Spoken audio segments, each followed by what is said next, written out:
What happened in northern Israel over the past 48 hours has sent shockwaves through the entire Middle East. In a single overwhelming operation, Iran unleashed approximately 300 Khaybar Shekan ballistic missiles that struck deep into the heart of Israel's military command structure. The result was devastating. 5 entire IDF brigades were effectively annihilated as operational fighting forces, and the once formidable Northern Command, the central nervous system of Israel's entire northern defense, lies in ruins. This is not just another exchange of fire. This is a strategic earthquake. For those who have been watching this conflict with clear eyes, the scale and precision of this attack did not come as a surprise. It represents the brutal confirmation of a reality that a handful of serious analysts have been warning about for more than 15 years. A reality that both Washington and Tel Aviv have consistently chosen to downplay, sidestep, or outright ignore. Tonight, over the shattered remnants of 5 brigade command structures that ignored reality has finally come due. Let that number sink in. 300 advanced ballistic missiles fired in coordinated waves, punching through one of the most sophisticated multi-layered air defense systems in the world. Not scattered hits, not minor disruptions, but a concentrated, meticulously planned strike package that systematically dismantled the command, control, communications, and logistics backbone of Israel's northern military architecture in a matter of hours. Israel is now urgently seeking a ceasefire, not from a position of strength, not even from a position of stalemate, but from a position of serious operational collapse in its most critical frontier. In the next 35 minutes, I'm going to break this down with unflinching clarity. I will show you exactly what took place on the ground, why Israel's vaunted missile defenses failed to stop the onslaught, what this reveals about the true vulnerabilities in IDF force structure, and most importantly, what this single engagement means for the future balance of power in the region. 4 critical questions demand honest answers right now. First, how did 300 ballistic missiles manage to reach and destroy key command nodes that Israel believed were well protected? What does this say about the real limits of Iron Dome, David's Sling, and Arrow after decades of massive American investment? Second, the complete neutralization of 5 brigades in one strike represents the worst single-day loss in IDF history. What fatal flaws in Israeli military planning and positioning allowed this to happen? Third, why has Israel suddenly shifted from aggressive posturing to desperately calling for a ceasefire? What harsh conclusions has Israeli leadership reached about the trajectory of this war? And fourth, what can Washington actually do in response? And how wide is the dangerous gap between American capability and American willingness to act? Stay with me until the end, because while the missiles and the destroyed brigades tell one story, the deeper strategic truth behind them tells another. A truth that has been building quietly for 15 years through patient planning, technological adaptation, and institutional miscalculation on the other side. This engagement has redrawn the map of northern Israel's defenses. By the time this video, now let's cut through the fog of initial reports and look at the operational facts on the ground. The strike did not target random military sites. It was a carefully orchestrated assault aimed squarely at the nerve center of Israel's northern defenses. IDF Northern Command is far more than a single headquarters building. It functions as the operational brain for Israel's entire defense posture along the Lebanese and Syrian borders. Every major decision, coordinating ground troops, directing air support, managing supply lines, and linking brigade-level units to national command flows through this structure and its network of supporting facilities. In this single engagement, Iranian forces launched roughly 300 Khaybar Shekan medium-range ballistic missiles in coordinated salvos. These were not fired blindly. Intelligence preparation had clearly mapped out the full architecture: the primary command bunker, its hardened backup sites, the brigade level forward command posts it controlled, the critical communications relay stations, the logistics depots feeding forward deployed units, and the air defense coordination hubs responsible for orchestrating intercept responses. The impact was immediate and cascading. Within a compressed time frame, 5 IDF brigades lost their ability to function as cohesive combat units. Command nodes were severed, secure communication channels went silent, resupply routes were cut, and fire support coordination collapsed. When a military formation can no longer receive orders, share real-time intelligence, or sustain its troops, it ceases to exist as an effective fighting force, regardless of how many soldiers or vehicles remain intact. This was not a scattered barrage, hoping for lucky hits. The missile allocation showed sophisticated targeting logic. Some warheads focused on physical destruction of hardened shelters, while others were timed to disrupt redundant systems and create overlapping zones of paralysis. The precision and volume suggest years of patient surveillance, including drone reconnaissance, signals intelligence, and human sources that allowed Iranian planners to understand exactly which nodes, if removed, would trigger systemic failure across the northern sector. Eyewitness accounts and initial battlefield assessments from the region describe scenes of chaos: severed fiber optic lines, collapsed bunkers, burning supply depots, and command staff struggling to reestablish contact with subordinate units. What was once a tightly integrated defense network along Israel's most sensitive frontier was reduced to isolated pockets of troops operating without higher guidance or reliable logistics. Importantly, this strike demonstrated a level of operational maturity that few outside observers had fully credited to Iranian forces. The ability to synchronize hundreds of ballistic missiles across multiple aim points while timing the arrival to overwhelm defensive responses reveals deep professionalism in planning and execution. This was not an opportunistic raid. It was the execution of a long-matured operational concept designed to neutralize a specific segment of Israeli military power in one decisive blow. The consequences are now unfolding in real time: disrupted rotations, emergency redeployments, and a visible loss of initiative in the north. With the immediate picture clear, the next question becomes obvious: how did such a large salvo penetrate one of the world's most advanced air defense networks? With the scale of the damage now clear, the obvious question is how roughly 300 ballistic missiles managed to reach and devastate critical command infrastructure, despite Israel possessing one of the most advanced integrated air defense networks ever fielded.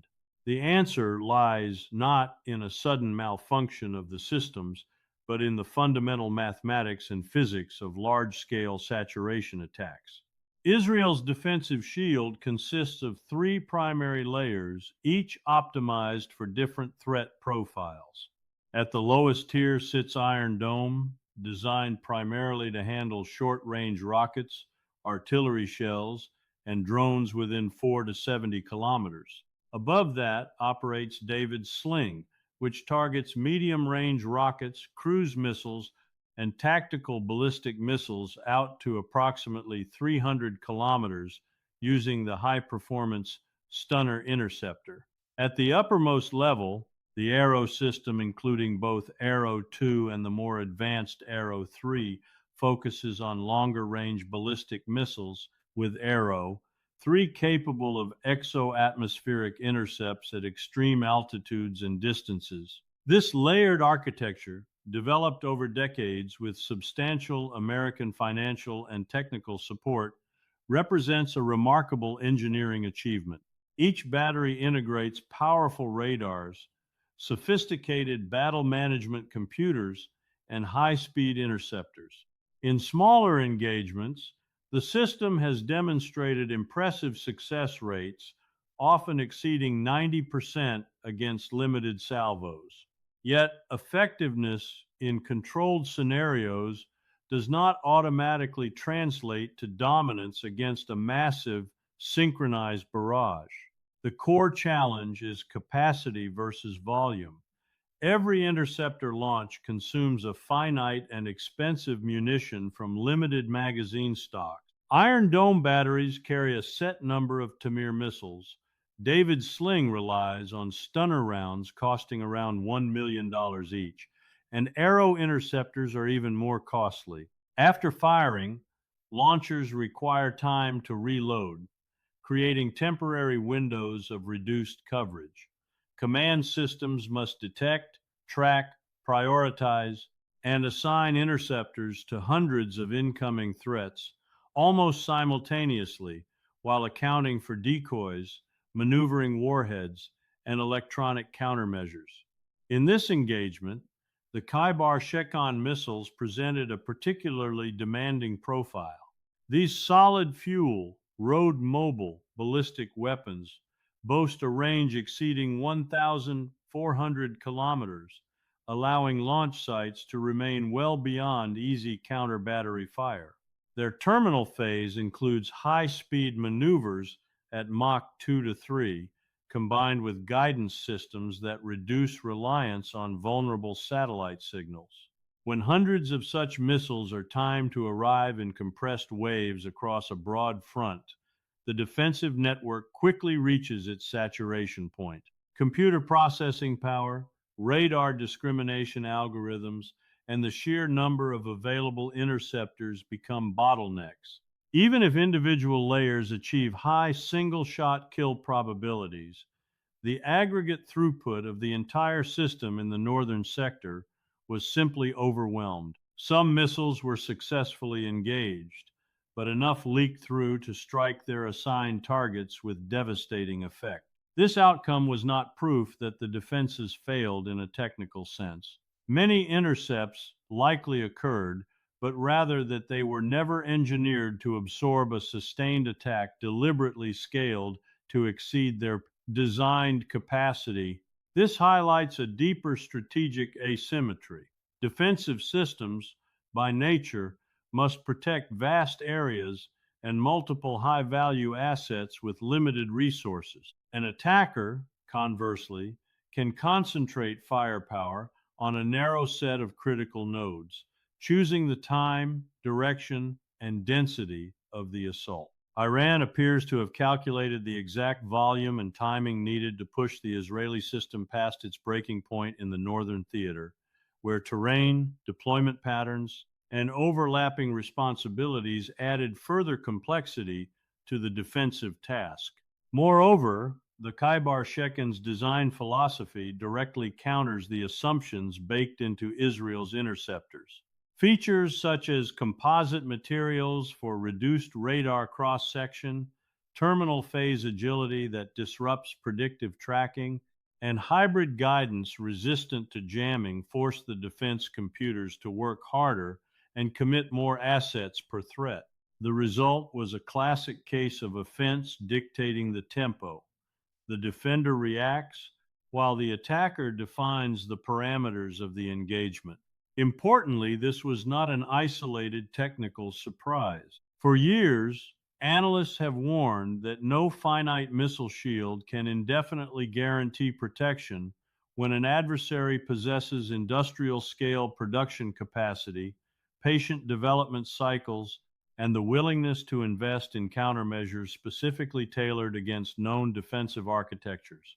Israel built the best shield its resources and alliances allowed.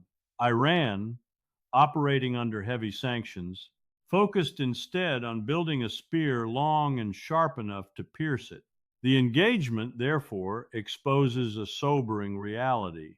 Advanced defensive technology buys time and reduces casualties in limited conflicts, but it does not confer permanent immunity against a determined opponent willing to accept high expenditure ratios in pursuit of decisive operational effects.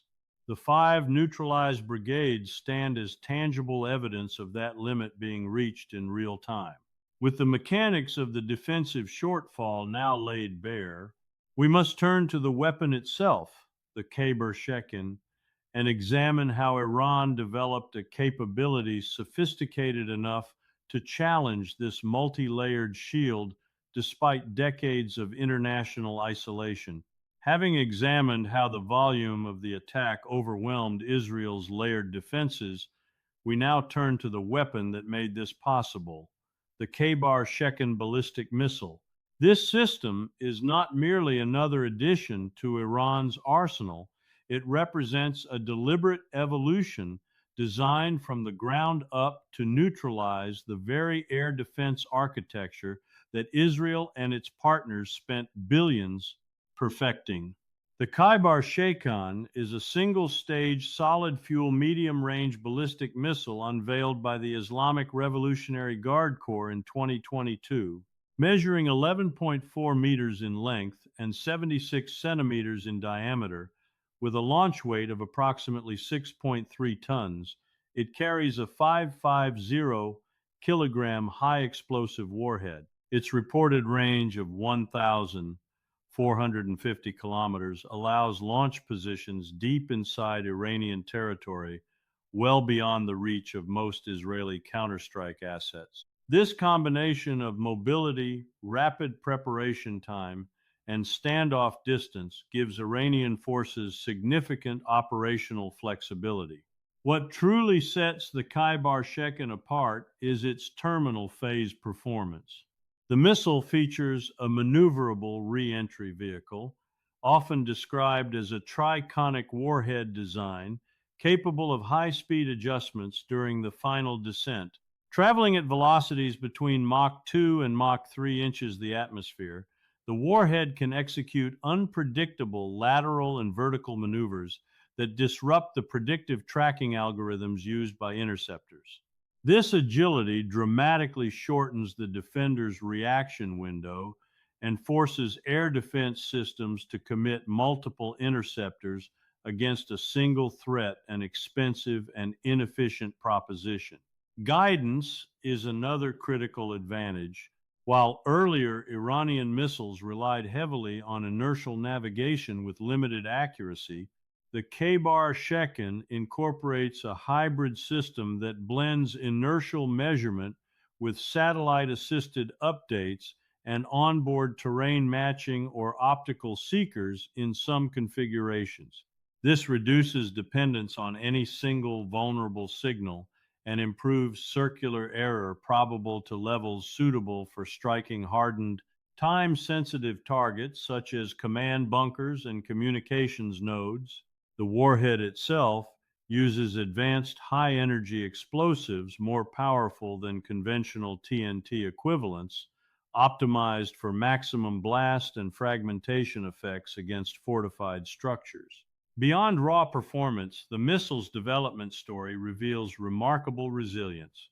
Produced under one of the most comprehensive sanctions regimes in modern history, the Khaybar Shekan benefited from Iran's long-term strategy of reverse engineering, domestic innovation, and selective international collaboration. Solid fuel propulsion, derived from earlier families like the Fateh and Rod series, allows the missile to be stored fully fueled on mobile transporter erector launchers and readied for launch in minutes rather than hours. Composite materials in the airframe reduce weight and radar signature, while road mobile deployment makes detection and preemptive destruction far more difficult. A pivotal chapter in this technological journey traces back to 2011, when Iranian forces captured an intact American RQ-170 Sentinel stealth drone through a combination of electronic warfare and GPS deception. By feeding the unmanned vehicle false positioning data Iranian specialists induced a controlled landing on their territory. The prize was not only the airframe, but access to sophisticated navigation electronics, signal authentication protocols, and insights into how advanced platforms handle positioning under contested conditions. Engineers spent years dissecting these systems, gaining valuable knowledge about vulnerabilities in satellite-dependent guidance and how to build countermeasures that operate independently of them. This hard-won expertise directly informed the Khaybar Shekan's design philosophy: create a weapon that exploits the predictable behaviors and finite capacity of Western-style missile defenses rather than attempting to match their platforms symmetrically. Every technical choice, the solid motor for speed of salvo, the maneuvering warhead for evasion, the hybrid guidance for resilience, serves the overarching goal of saturating and penetrating multi-layered shields like those protecting Israeli command infrastructure. In the recent engagement, the Khaybar Shekan demonstrated exactly this capability. Launched in coordinated waves, the missiles arrived with timing and trajectories calculated to maximize stress on defensive radars and computers. While some were undoubtedly intercepted, a sufficient number penetrated to achieve the intended operational effect. The systematic disruption of 5 brigade-level formations and their higher headquarters, this success underscores a broader shift in modern warfare. Traditional powers have long emphasized expensive, high-technology defensive systems backed by superior sensors and networks. Iran, operating with constrained resources, has instead invested in affordable, producible offensive tools specifically engineered to exploit the economic and logistical asymmetries of defense. The result is a weapon that forces defenders into a losing cost exchange ratio. Each successful intercept consumes multi-million dollar munitions, while the attacker can generate salvos at a fraction of the unit cost. The Khaybar Shekan is therefore more than a tactical tool. It is proof of concept for a new generation of regional strike capabilities. It shows that sustained investment in asymmetric technologies, combined with creative adaptation of captured or shared knowledge, can challenge even the most sophisticated protective umbrellas. As other actors observe the outcomes in northern Israel, they will undoubtedly study this missile family closely, seeking to replicate or improve upon its core principles of mobility, maneuverability, and saturation. With the weapon's design and effectiveness now clear, the next layer of analysis must address the deeper institutional and strategic miscalculations that allowed such a capability to mature and succeed against expectations. With the capabilities of the Khaybar Shekan now clear, it is time to examine the deeper reasons this engagement unfolded as it did. The roots of what happened in northern Israel lie not in a single tactical surprise, but in a long pattern of strategic misjudgment and institutional rigidity on the American and Israeli side.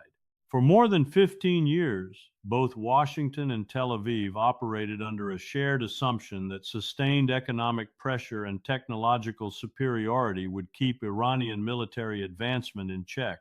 Sanctions were tightened, export controls were expanded, and intelligence assessments repeatedly concluded that Iran lacked the industrial base, the engineering talent, and the access to critical technologies needed to field advanced ballistic systems capable of challenging Western-designed defenses. That assumption proved fundamentally flawed.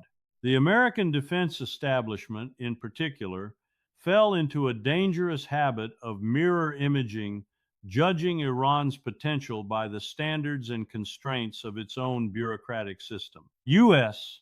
weapons development moves through lengthy acquisition cycles governed by congressional oversight, cost-benefit analyses, and powerful contractor interests. Programs routinely take a decade or longer from concept to deployment, with constant pressure to protect budgets and maintain profit margins for major suppliers. In such an environment, it becomes easy to dismiss adversaries who operate outside these rules as incapable of meaningful progress. Iran, by contrast, demonstrated a different model: centralized decision making, long term patience, and a willingness to accept risk in pursuit of asymmetric advantages.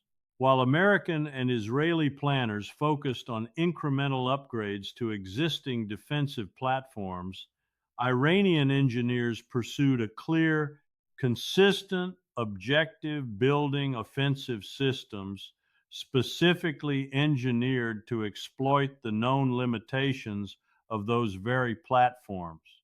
They accepted trade-offs in sophistication where necessary, prioritized quantity and survivability, and iteratively improved designs based on real-world testing and observed defensive behaviors. This divergence created a classic offense-defense mismatch. Israel invested heavily in world-class interceptors, sophisticated radars, and integrated battle networks, believing these would provide a reliable shield. The United States supported that effort with funding, technology transfers, and joint development programs. Yet both sides largely failed to update their threat models at the pace required. Threat assessments remained anchored in earlier generations of Iranian missiles, underestimating the speed with which guidance packages, propulsion systems, and warhead designs could evolve under sanctions. The capture of the RQ-170 Sentinel, for example, was treated more as an intelligence embarrassment than as a catalyst for a new wave of Iranian innovation. Warnings from a small number of dissenting analysts about the growing risk of saturation tactics were frequently sidelined in favor of more comfortable assessments that aligned with existing procurement plans and political narratives. Compounding the problem was the slow adaptation of doctrine. Israeli ground force positioning in the north continued to rely on concentrated brigade headquarters and logistics hubs that offered high-value targets once air defenses were stressed. Command redundancies existed on paper, but in practice many depended on the same vulnerable communications architecture and power infrastructure. Planners assumed that any major attack would be detected early and met with a combination of preemptive strikes, rapid intercepts, and dispersed operations. The reality of a dense, precisely timed ballistic salvo tested those assumptions to destruction. On the American side, policy toward Iran has oscillated for decades between periods of maximum pressure and tentative engagement without ever resolving the core security dilemma driving Tehran's military buildup. Each cycle reinforced the perception in Iranian leadership that external powers could not be trusted to guarantee Iran's security or respect its regional interests. In response, Iran doubled down on self-reliance and deterrence through missiles and proxy networks. American strategists focused on short-term sanctions, enforcement, or diplomatic initiatives often failed to appreciate how these measures inadvertently accelerated Iran's indigenous weapons programs by forcing greater innovation and domestic production. The institutional culture in both capitals also played a role. In Washington, career incentives favor consensus views and risk-averse analysis. Challenging the prevailing narrative about Iranian technological limits carried professional costs, especially when it conflicted with the desire to reassure allies or justify existing budgets. In Israel, an understandable emphasis on maintaining qualitative military edge sometimes translated into overconfidence in technological solutions, while underinvesting in the harder work of rethinking force posture against massed precision strikes. The painful outcome is now visible in the rubble of Northern Command facilities and the collapse of 5 brigade structures. This was not an unforeseeable black swan event. It was the logical consequence of years in which offensive developments outpaced defensive adaptations, and institutional comfort repeatedly trumped uncomfortable realities. These failures carry immediate operational costs for Israel and serious credibility implications for the United States. More importantly, they raise a larger question about whether the current models of alliance support, threat assessment, and long term planning are adequate for an era in which determined regional actors can rapidly close capability gaps through focused asymmetric investment. As the dust settles and emergency measures are considered, both Washington and Tel Aviv must confront a difficult truth. Continuing along the same strategic path, with the same analytical blind spots and procurement habits, virtually guarantees that future engagements will be even more costly.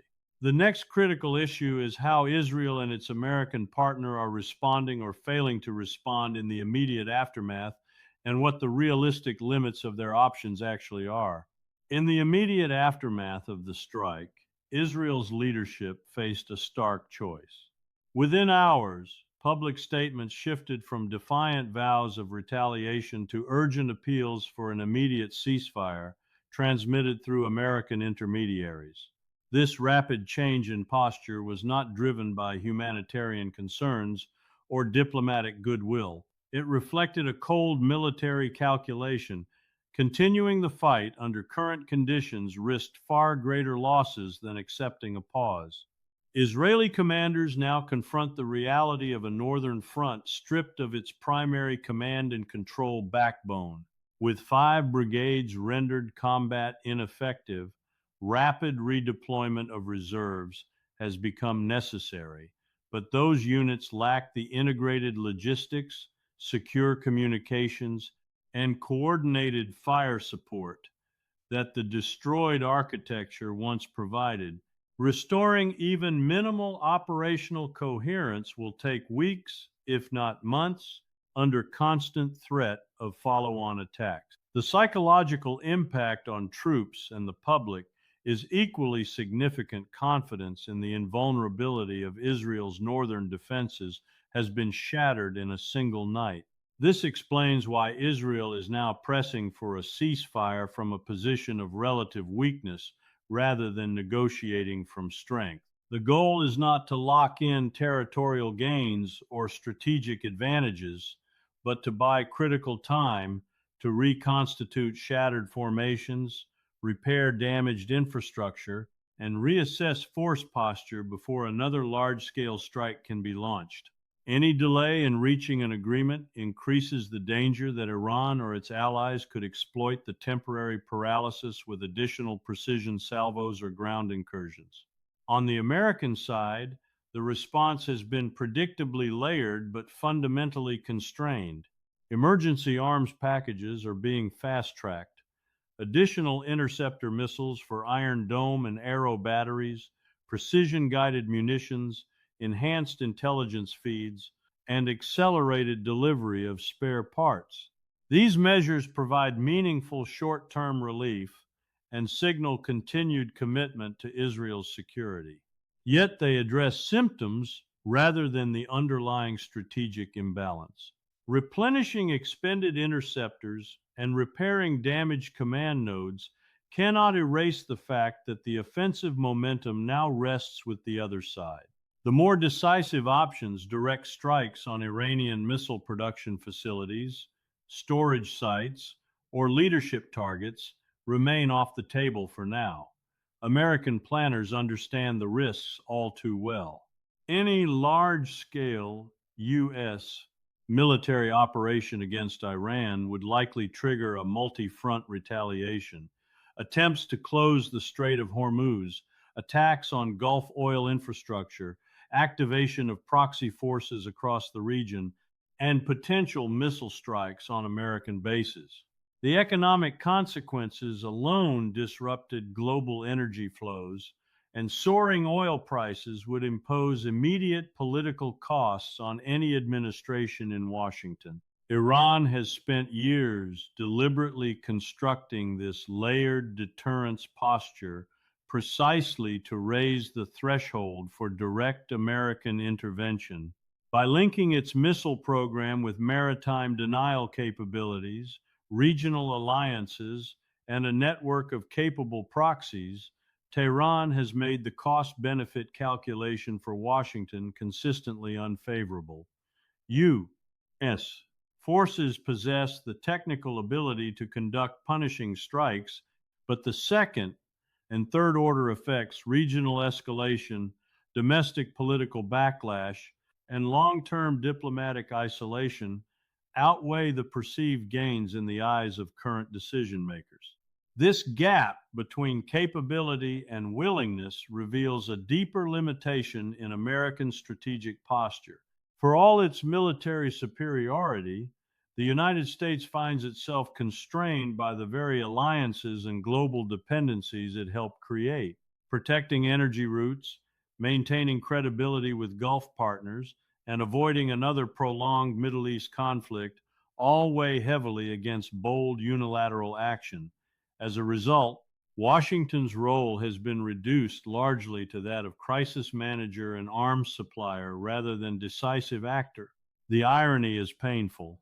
After decades of investing in Israel's qualitative military edge and promoting a policy of regional deterrence through superior technology, the United States now faces a situation where its closest partner has suffered a major operational setback, yet America's own leverage to reverse the momentum remains limited.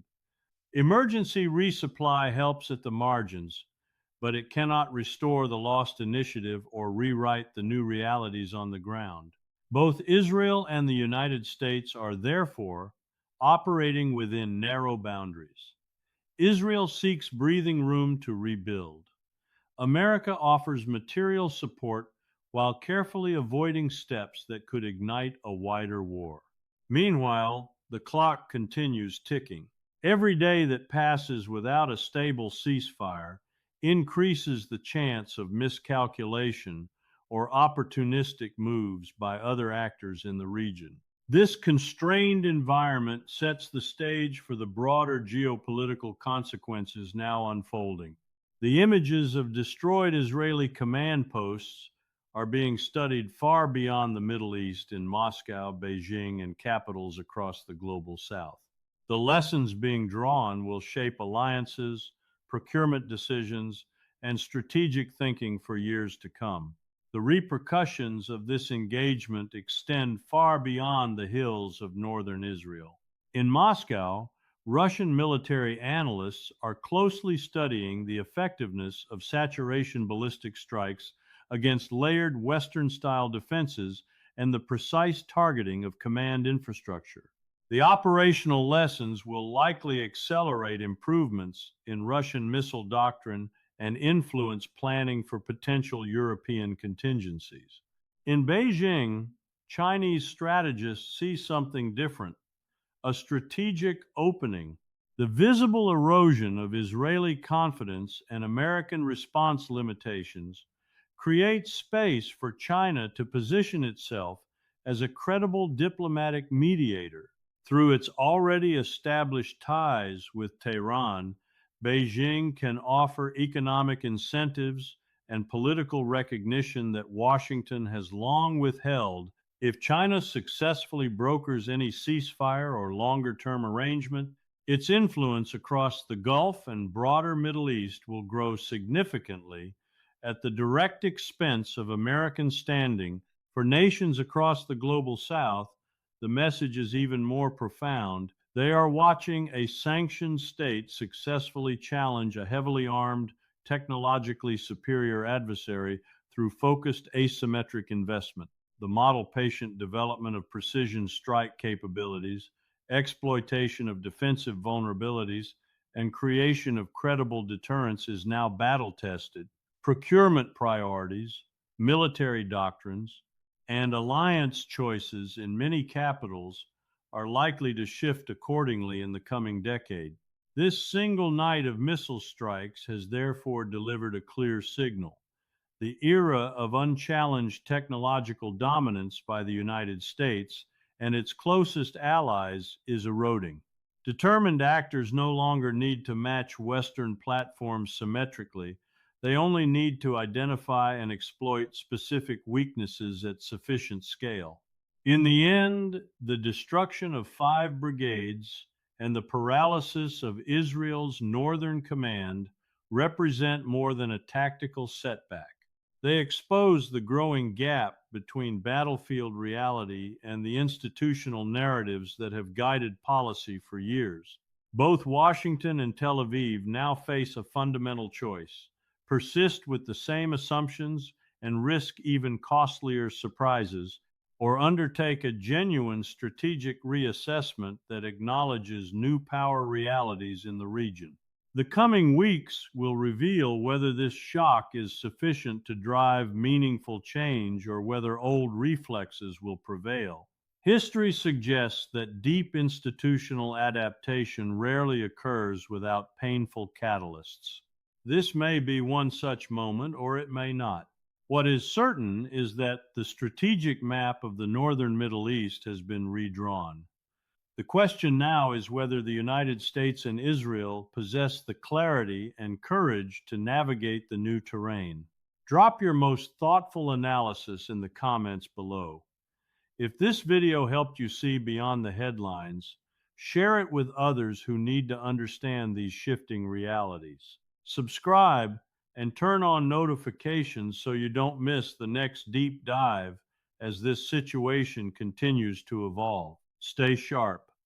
The next phase is already being decided behind closed doors.